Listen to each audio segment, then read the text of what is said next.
கல்குவாரி திருட்டு இருக்கிறது, இதர சொத்துக்கள் ஏலத்திலே குத்தகையிலே திருட்டு இருக்கிறது, அறநிலைக்கு துறைக்கு சொந்தமான 4 லட்சம் ஏக்கர் ஆக்கிரமிப்பு இருக்கிறது. இதையெல்லாம் யார் கைப்பற்றுவது, மீட்பது? அதிலே நமக்குரிய பங்கு என்ன? எப்படி நாம் பொருளாதாரத்தை மேம்பட முடியும், வலிமை மிக்கவர்களாக மாற முடியும்? இத்தனை ஆயிரம் தலைமுறையாக நாம் உழைத்தும் பாடாக உழைத்தும் ஏன் மேம்பட முடியவில்லை? என் தந்தை உழைத்தது என் கண்ணால் நான் பார்த்திருக்கிறேன். அப்படி ஒரு உழைப்பு மாடு கூட அப்படி உழைக்க முடியாது. ஏன் தலைமை வர முடியவில்லை? உன் தந்தையும் உன் பாட்டனும் அப்படி உழைத்தவர்கள் தானே. உழைக்காத பெருச்சாலிகள் இல்லையே, உழைக்காத உளுத்தர் கூட்டம் இல்லையே. அப்படி உழைத்தும் ஏன் உன் கூரை குடிசை மாறவில்லை? உனக்கு ஏன் சொந்தமாக ஒரு கையளவு நிலம் வரவில்லை?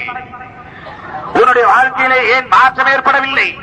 மீண்டும் வருகிறேன் தோழர்களே, ஆட்சி அதிகாரத்தோடு உனக்கு தொடர்பில்லை, ஆட்சி அதிகாரத்தோடு உனக்கு உறவில்லை, ஆட்சி அதிகாரத்தை பற்றிய உணர்வு உனக்கு இல்லை. ஆக விடுதலை சிறுத்தைகளின் நிலைப்பாடுகளில் மிக முக்கியமானது ஆட்சி அதிகாரத்தை கைப்பற்றுவது என்கிற அந்த நிலைப்பாடுதான். அதனால்தான் 2011 விடுதலை சிறுத்தைகளின் ஆண்டு என்று நான் அறிவிப்பு செய்திருக்கிறேன். 2011 விடுதலை சிறுத்தைகளின் ஆண்டு என்று சொன்னால் தமிழக அரசியல் அதிகாரம் விடுதலை சிறுத்தைகளால் தீர்மானிக்கப்படக்கூடியதாக அமைய வேண்டும். அதற்குரிய களப்பணிகளை நாம் செய்ய வேண்டும். அரசியல் அதிகாரத்தோடு தொடர்பில்லாத வரையில் நிலத்தோடு நமக்கு உறவு ஏற்படாது, ஆயுதங்களோடு நமக்கு உறவு ஏற்படாது, அடக்குமுறைகளை நம்மால் ஒழிக்க முடியாது.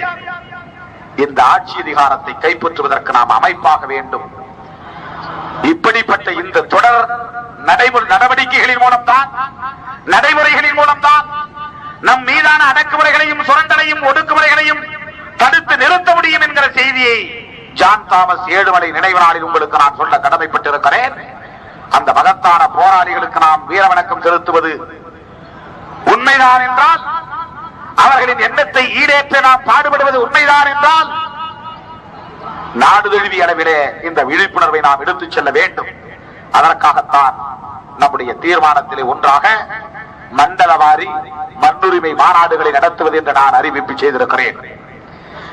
எத்தனையோ மாநாடுகள், அடக்குமுறை சட்டங்களை எதிர்த்து மண்டல மாநாடுகள், சேலத்திலே 5 லட்சம் பேரை திரட்டி இந்துத்துவ பண்பாட்டு திணிப்புக்கு எதிராக மாநாடு, மதுரையிலே இரட்டை வாக்குரிமை மாநாடு, பெங்களூரிலே இரட்டை வாக்குரிமை மாநாடு, திருப்பதியிலே இரட்டை வாக்குரிமை மாநாடு, புதுச்சேரியிலே தாழ்த்தப்பட்டோர் ஒற்றுமை மாநாடு, மாமல்லபுரத்திலே பஞ்சமி நிலமீட்பு மாநாடு, இப்போது மண்ணுரிமை மாநாடு.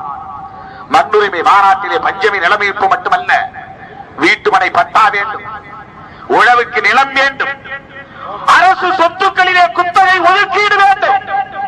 இந்த கோரிக்கைகளை எல்லாம் மீண்டும் உயர்த்தி பிடிப்பதற்காக நாடு தழுவிய மண்ணுரிமை மாநாடுகளை பிப்ரவரியில் நாம் தொடங்க இருக்கிறோம். தேர்தல் எப்போது அறிவித்தாலும் அறிவிக்கட்டும், ஆனால் நம்முடைய களப்பணியை நாம் தொடர்வோம்.